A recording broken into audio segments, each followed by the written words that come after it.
गोड़ादरा में शराब की बोतल पकड़ने गई पुलिस को मिली आदिवासी तेल की बोतल, बाल उगने की दवा, 14.50 लाख कीमत की बोतल चोरी या फर्जी, जांच में जुटी पुलिस।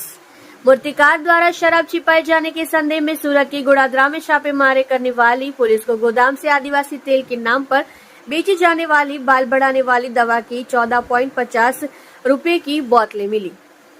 मूर्तिकार दोनों भाइयों द्वारा छुपाई गई यह बोतल नकली होने का संदेह करते हुए पुलिस ने जांच शुरू की।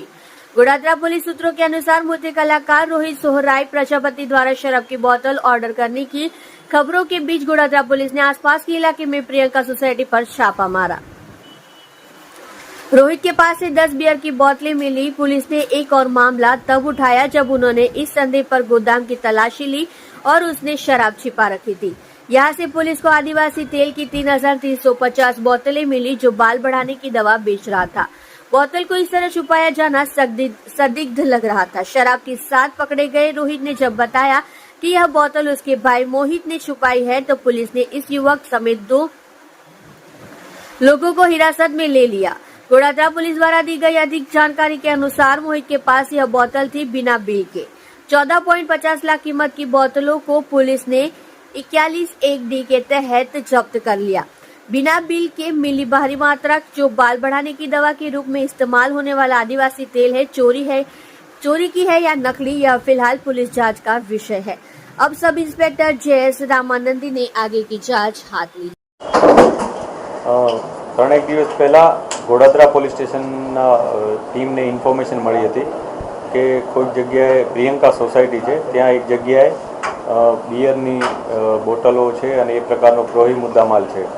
આ અનુસંધાને પોલીસે ત્યાં રેડ કરી હતી અને 30 જેટલી બિયરની બોટલ મળી હતી, જેમાં પોલીસને એવી શંકા હતી કે હજુ વધુ મુદ્દામાલ મળશે, જે બાબતને લઈને આસપાસ પોલીસે તપાસ કરી હતી। આ તપાસ કરતાં પોલીસના એટલું અન્ય એક વસ્તુ મળી હતી કે જે આદિવાસી જંગલી તેલ કરીને એક તેલ આવે છે એનો ખૂબ જ મોટા પ્રમાણમાં એક જથ્થો મળી આવ્યો હતો।